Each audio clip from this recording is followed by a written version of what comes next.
Chiefs have a lot of activity going on. They've lost a few players today on day 3 of free agency. How does that affect their future, and where are they going today? On Locked On Chiefs Live.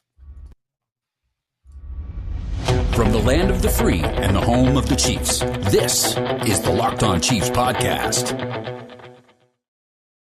Welcome back, friends and neighbors, Kansas City Chiefs Kingdom and around the world.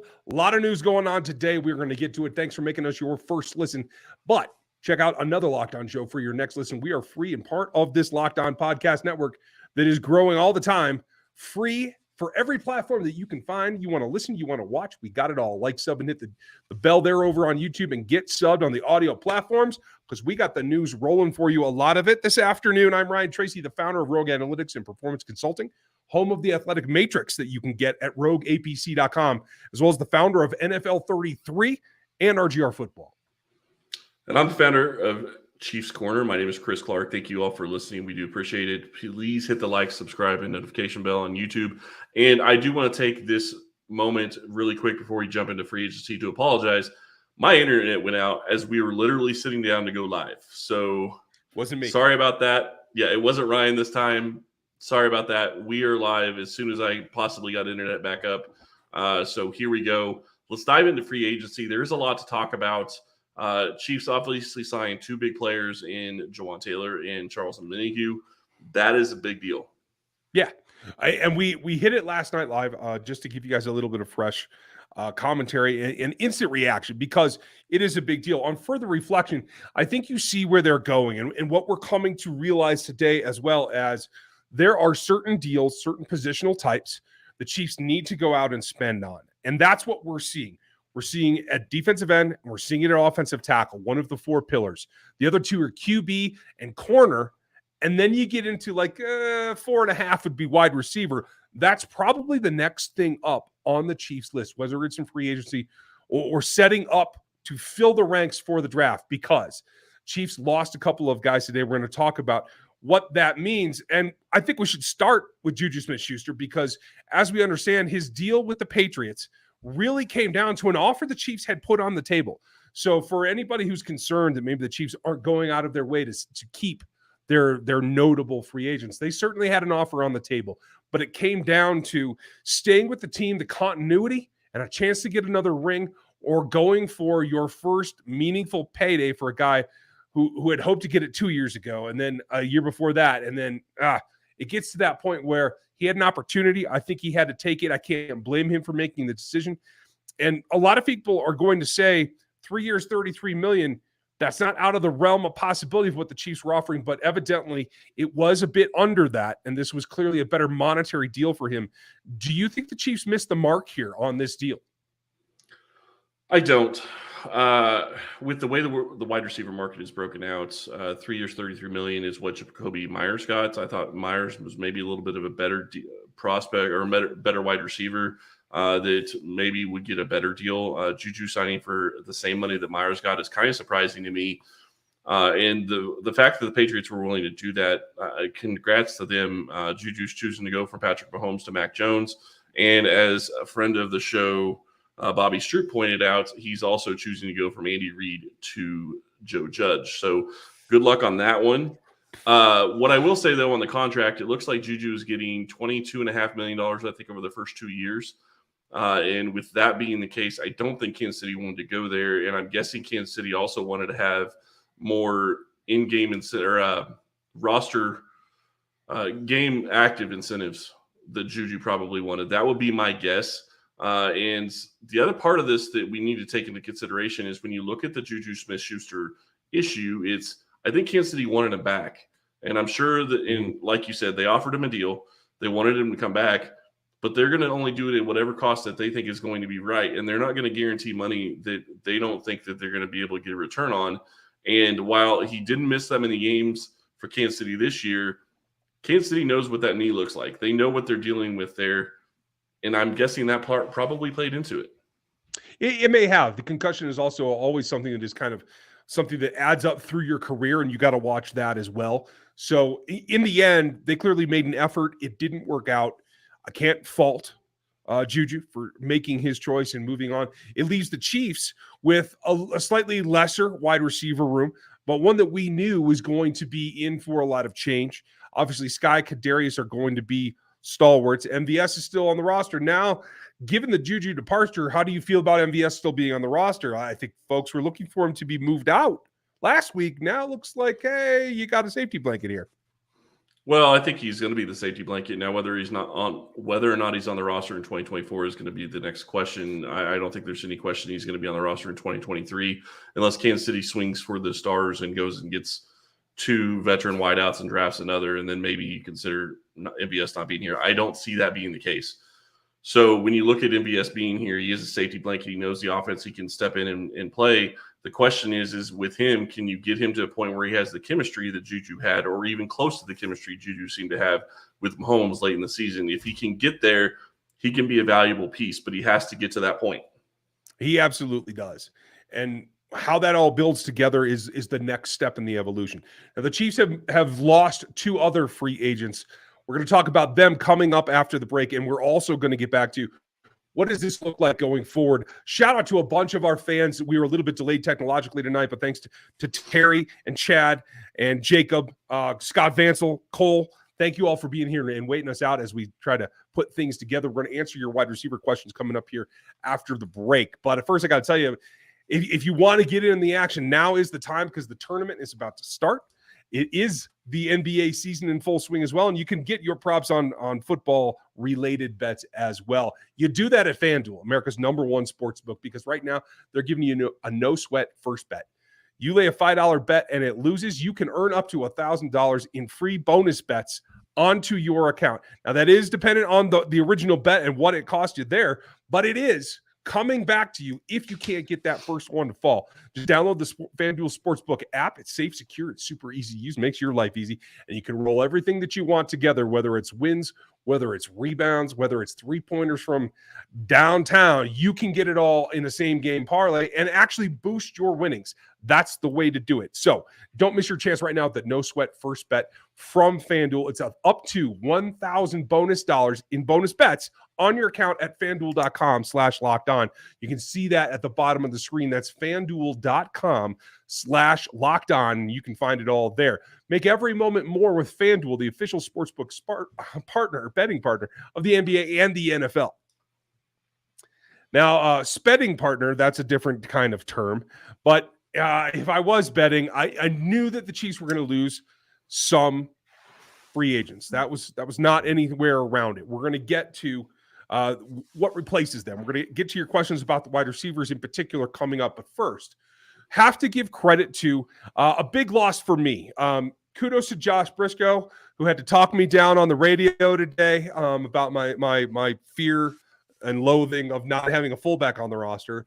But then that was the first punch. The second punch comes in, and Khalen Saunders is leaving as well, down to the Saints, who he's going to back up there with Sorensen, with Matthew, a lot of friendly faces. Tunnel Passanio is down there, I understand. So that was kind of a secondary blow to my ego today.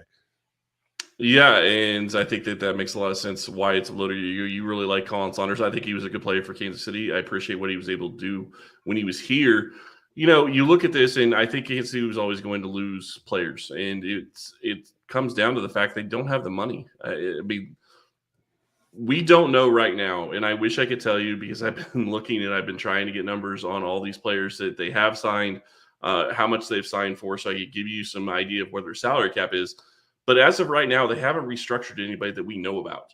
What that means is they have to be extremely close to the salary cap based on all the tenders that they did, which we'll talk about in the third segment, and all the players that they have signed. Minihue has a deal that gave him, I think, $7.25 million guarantee or as a signing bonus, which is like 3.6 against the cap, plus his salary for the year, which I'm guessing is around $1 million. So he's probably around 5 on the cap.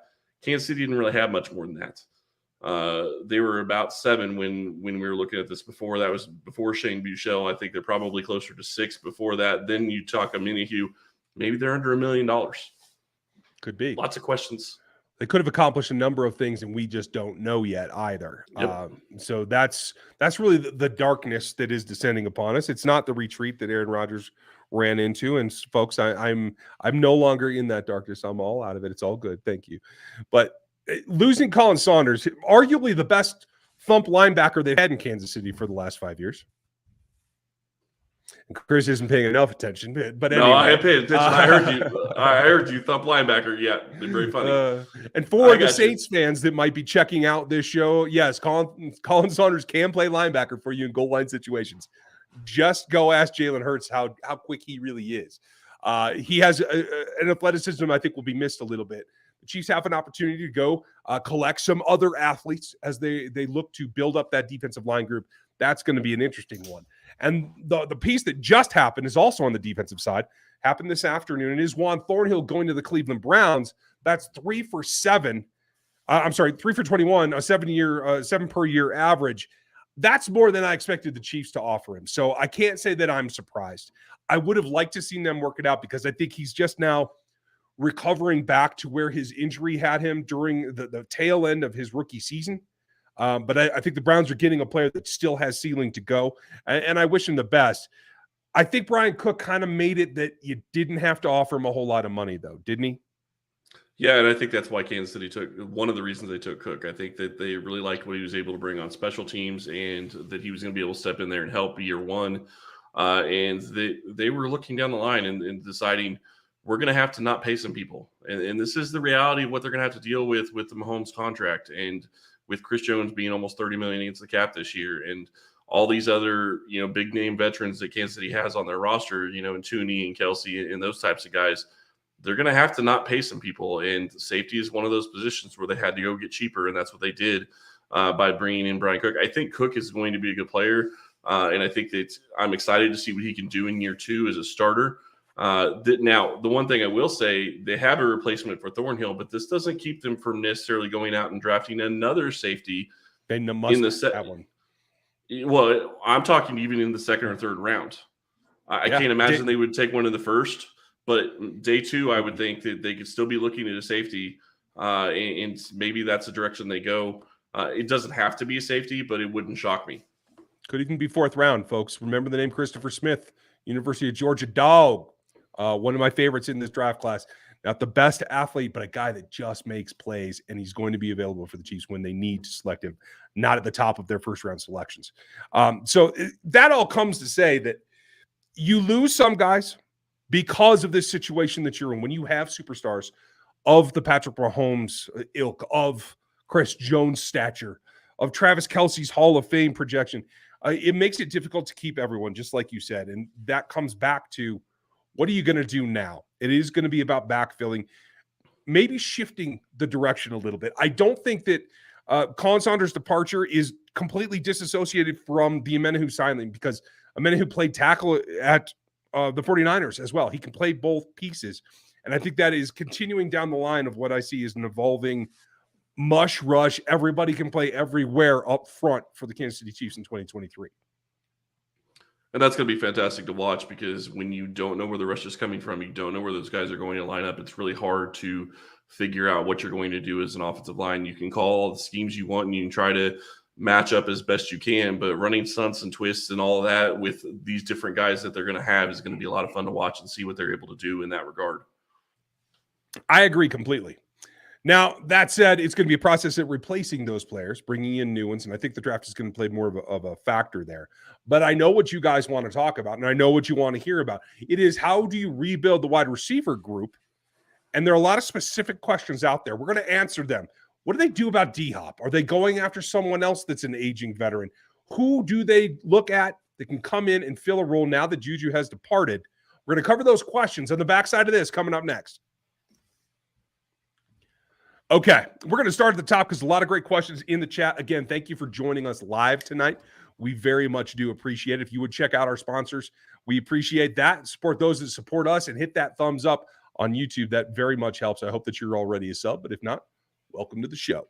So we're going to get back here because I think, Terry, you asked a very good question about, waiting for the second and third wave free agents. I think that is part of it, because I think the other thing in the back of the mind right now is the comp pick scenario. You're losing quality players. They're going to play a lot of snaps for other teams. You don't want to go out too far on a limb.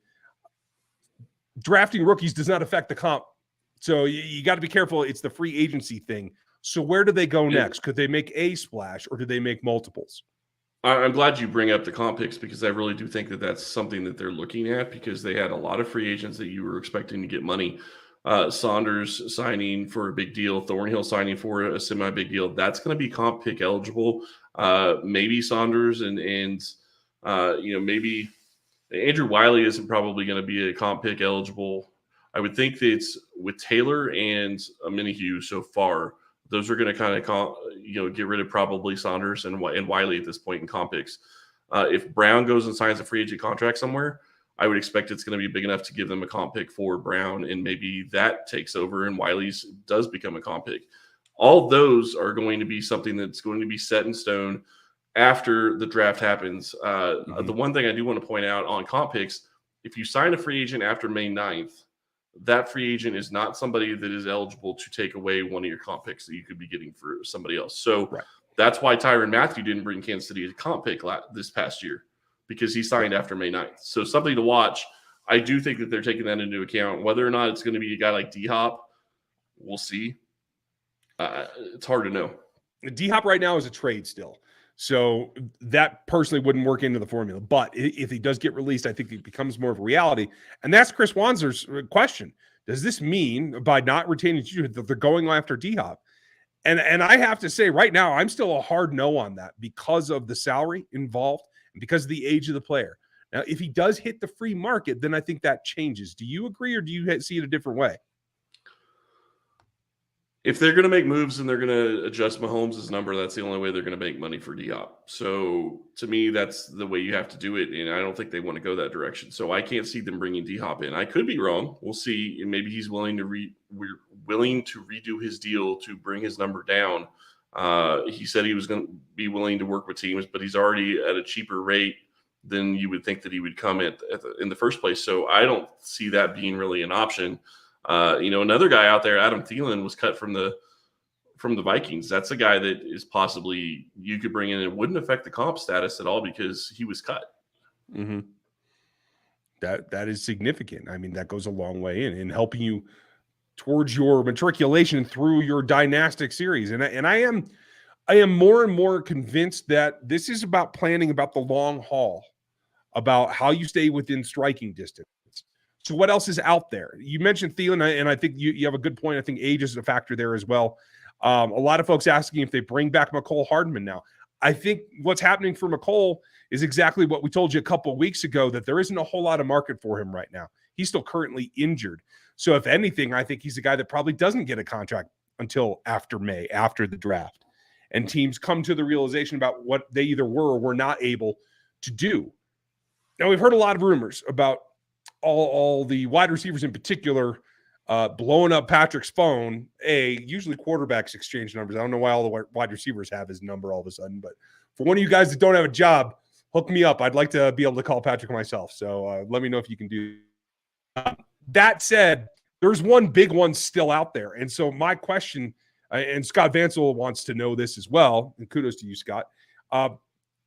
Does this mean that because of the interest and because everybody's seeking payment and making their bags as they should for younger players, maybe an older player who might still have something left in the tank and has made a ton of money, maybe he's in a position to come into Kansas City and wants to play with the best ever and wants to get that ring. He's got one from Los Angeles, but maybe he wants another and doesn't have to be, that huge money sink into the roster. Is OBJ more of an option now in your thought process, or is it just still dependent on whether he's healthy? I don't think it's the health. I think it's the money. Okay. The rumors about OBJ is that he's still wanting $20 million a year. If that's the case, there's no way he's coming to Kansas City. What I will say, and what I think is becoming more and more likely scenario, at least in my mind, when it comes to wide receiver, is I wouldn't be shocked if Kansas City sees a wide receiver that they like in the draft and they trade up and go get him. Because the reality is that you're trying to look at a position of need, and that's what wide receiver is right now. And that is probably going to be the most important position that you could probably draft at 31 or anywhere close to 31, because you're not going to get a defensive end that you're going to feel great about, I don't think. Could be wrong. We'll see how that turns out. Obviously, Karlaftis was there last year, but I don't think anybody expected Karlaftis to be there at 31. So, well, okay, fair enough. But my point is the other side of the DN question is it going to be somebody that's going to be able to step in and be a DE1, or is it going to be another DE2 type like Karlaftis? Right. Some people say he's a DE2 versus DE1. So that's a question there. So if you can go get a DE, maybe you do a defensive end, maybe you do that. I don't think they're looking at left tackle anymore, but who knows? I'm not convinced. Well, I'm not saying that they're not for sure, but they did a lot of homework on the left tackles or on tackles in general at the combine. So it's possible that all this is okay. They're saying Juwan Taylor is going to be their left tackle. It could all be smoke. Maybe they're going to go trade up and get a left tackle, and they're going to have that be their position. And they're going to go out and they're going to have one of the best offensive lines in the NFL, and they're going to give Patrick 5 seconds every down to throw. Maybe that's going to be what they're going to do. I'm not sure, but they've given themselves enough flexibility. I expect that the first round and maybe even a second or third round pick, because I expect that they're going to need to trade up if they're going to want to get a proven position like a wide receiver or a left tackle type. They're going to have to trade up to go get them. I don't think they can stay at 31 to get it. Yeah, I mean, it depends what they're looking for, especially if they want to go the X style wide receiver, the bigger, taller, stronger type guy. There's nobody outside of Quentin Johnson in the first round that's even going to be amongst the selections. You can get those guys in the second and third, and I think they're probably comfortable with that. I personally have one guy in particular I'd love to see in Kansas City. His name's A.T. Perry out of Wake Forest. Y'all haven't seen him. He's on my wide receiver rankings. You can find those at NFL33.com. Go get subbed today. Brett Coleman just did an interview with him and said it was fantastic. He did fantastic in the interview. And we have another Cole. Just how about those Chiefs just threw out there Darius Slayton? I think he's still an option. Yeah. But the problem is again, it's money. It's a question of, does Kansas City have the money to be able to do something like that? If he's willing to take an incentive deal like Juju did, I think Kansas City could look at that. But they've still got to create the cap space to be able to do something like that. And Slayton's going to want a longer term deal, more than a 1-year deal, I would think. That's kind of how I would feel about it too. But again, this is always, especially when you're in free agency, you're out there in the wind and you're looking for your next home. It does become a little bit about, okay, do I really have to push for that much money? Or am I looking to find someplace I can land that they want me, they can put me into the offense, and I have a chance to win a ring? And I do think, even though maybe Slayton is one of the guys that's beating down the door, it's in the back of his mind, and always is, because when you play with this particular quarterback, it's always got to be on your mind. I think that's what really drives a lot of subconscious decisions, not necessarily, the out front ones. But I think they're going to have their options. The third tier of free agency is generally where Brett Veach wants to make his money. And he's going to make sound investments that pay off big, just like he did for Juju, right? And that is... And they're going to have to create cap space to do that.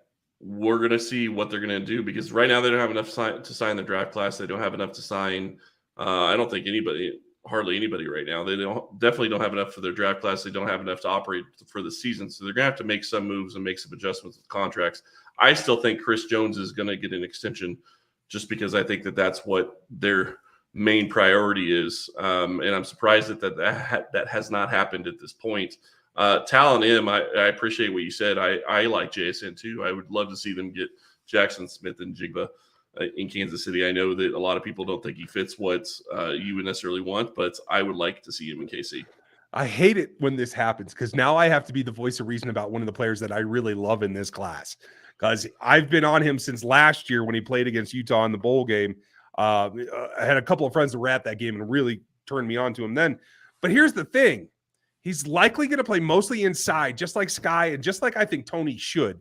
I know Tony can play outside, but I think he's best out of the slot. So I just think there's a logjam in there. Not to say it can't happen, but a couple of other questions real quick from FanDuel. Does Zeke fit in KC? If Clyde's not here, sure, you can recover a little bit of money, but he's got to basically play for a rookie contract. Ain't getting no Jerry dollars from Kansas City. I'll tell you that. That's I don't think he fits in Kansas City personally. But okay, that's fine. I think he's just going to want too much.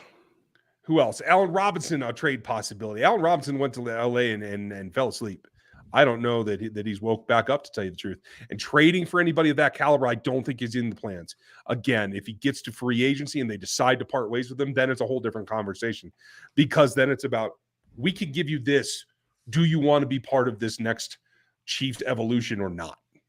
Allen Robinson's cap number is $18 million. That only includes less than $3 million on a prorated bonus. So it's 15.25 to sign him for 2023. I do not think that's in the cards for Allen Robinson. I don't think, I wouldn't give that to Allen Robinson, a 30-year-old wide receiver. And that's the other issue with OBJ. That's another reason why I probably don't think that they're going to go out with OBJ. I just don't see that happening. Now, maybe that I'm wrong. Maybe they figure out a way to get it done. Mahomes would need his restructure done by Friday, I believe. It's the third day of the league year, which would be Friday. So if they're going to restructure, we'll know. And they've got some other guys they can restructure. They can make cap space to bring in people. There's a lot of other teams that are doing that right now. Buffalo Bills are one of them. They've restructured a ton of people trying to make cap space and just trying to keep some of their own guys. Eagles have started doing that too. So a lot of questions as to how these teams are going to be built and how things are going to happen going forward, though. I agree. And, thanks for all of you for being here and bringing the questions. We do appreciate it. Doug and Talon. Cole was with us from How About Those Chiefs? Cole's always got good ideas. Kurt, nice to see you. Ben, JC, a lot of great questions. The question just becomes, what is their priority? And these days, it is silence out of One Arrowhead Drive. Most years, we get a little bit of an idea. Most years, there's a little bit more chatter coming out of the building. They got to lock down this time, and I am not hearing anything. So for all I know, Chris has already extended, and they just haven't released the numbers. Well, that's possible. And if that's the case, then they have plenty of cap to be able to do whatever the heck they want. D-Money just asked, will the Chiefs ever have a top 10 defense in the Mahomes era? I would say it's going to be unlikely if they have to spin their way to get there. They'd have to draft consistently well at all positions to be able to do that, because I just don't see them spending the cap on that side of the ball. Because to me, where you spend your money is on offense, and I'm not just talking about Patrick Mahomes. I'm talking about the offensive line. If you're going to spend a lot of money, you spend money there because it's going to pay off in spades, keeping your star quarterback healthy and upright. And just to double down on what you said, in order to build a defense that is of that caliber, it has to continue to be in the draft. And what does that mean? They've achieved that in the secondary. They've achieved that at the linebacker level. Now it's about the front. It's about going back to the drawing board, augmenting Chris with Karlaftis as a start. Now you have to continue that. Menahu is a temporary. Now at his cost, at what is it, 8-ish a year, unless there's escalators. Yep. I think the big deal here is you still have room to add a draft edge that can become your one eventually. And if you do that, and you fill in at the tackle spot, I'm really excited for Turk Wharton coming back. There is a possibility to get the front caught up to the secondary and the linebacker level. Yep. A lot of questions, a lot of things that could happen between now and draft day, and we will have you covered 5 days a week. And to Benjamin Watchell that just said, that he thinks that LT is still a possibility. It is a possibility. I will say it's a possibility. I'm just not sold that they're going to go that direction, because I think they have other needs. But if they want to go get a left tackle, they're going to have to move up. They can't stay at 31. That's what it's going to come down to. I mean, maybe Broderick can, find a doobie somewhere at a party next week, and he can make none of those are going to fall. True. None of those big name guys are going to fall to them at 31. That's the reality of it. Come on, bro. You never know. I wish. No, I really do wish. It'd be awesome if they could, but I just don't see it happening. All you Georgia boosters, I'm relying on you. Let's make it happen here. Thank you guys for being with us. Thanks for all of your questions and your support. Appreciate your being with us live, something that we're trying to do a little bit more often to get instant reaction going. Let us know, who are you going to miss the most out of the guys that were let go today and ended up signing in other teams? We're going to get back tomorrow, unless some other major news happens, and start looking again forward. We're going to mock draft on Monday like we always do. It's going to be a great week. Thanks for being here. We are 5 days a week. So if you're with us now, be with us tomorrow. Thanks for joining us, and we'll talk to you then.